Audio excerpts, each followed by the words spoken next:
Hi అండి, నమస్తే. నేను మీ శిరీష. వెల్కమ్ టు అలనాటి రుచులు. ఈరోజు మన ఛానల్లో కర్రీ అండి, తమ్మకాయ కొబ్బరి ఫ్రై. సో కొబ్బరి వేసుకుంటే తమ్మకాయ కర్రీకి చాలా చాలా టేస్టీ వస్తుంది. సో అది ఎలా చేయాలో చూసిద్దాం.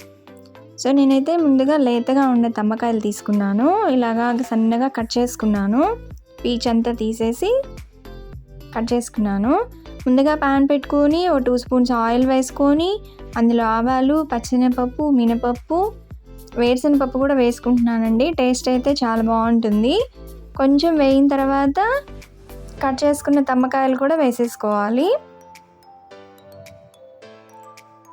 సో ఇది కొంచెం 2 మినిట్స్ ఫ్రై అవ్వాలి. ఇందులోనే కరివేపాకు, పొడుగ్గా కట్ చేసుకున్న పచ్చిమిర్చి కూడా వేసుకుంటున్నాను.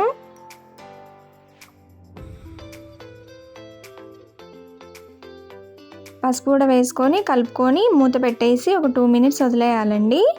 మగ్గిపోతుంది. సిమ్లో పెట్టేసి మూత పెట్టేసేయండి. ఒక 2 మినిట్స్ తర్వాత మళ్ళీ కలుపుకొని సాల్ట్ కూడా వేసేసి కొంచెం అలా కలుపుకొని మూత తీసిన తర్వాత హై ఫ్లేమ్లో పెట్టుకొని కలుపుకోండి. మూత పెట్టినప్పుడు మాత్రమే సిమ్లో పెట్టుకొని వేయించుకోండి. చూడండి, రెడీ అయిపోయింది కదా, ఆల్మోస్ట్ మగ్గిపోయింది తమ్మకాయ.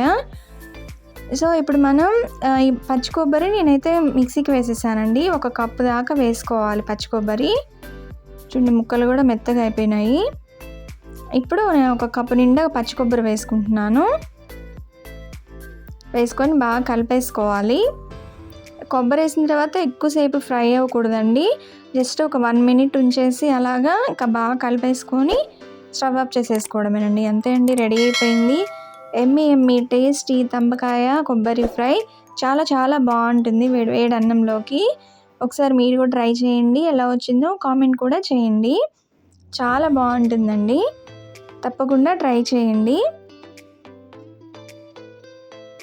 సో వీడియో నచ్చితే లైక్ చేయండి, షేర్ చేయండి, సబ్స్క్రైబ్ మాత్రం మర్చిపోవద్దండి.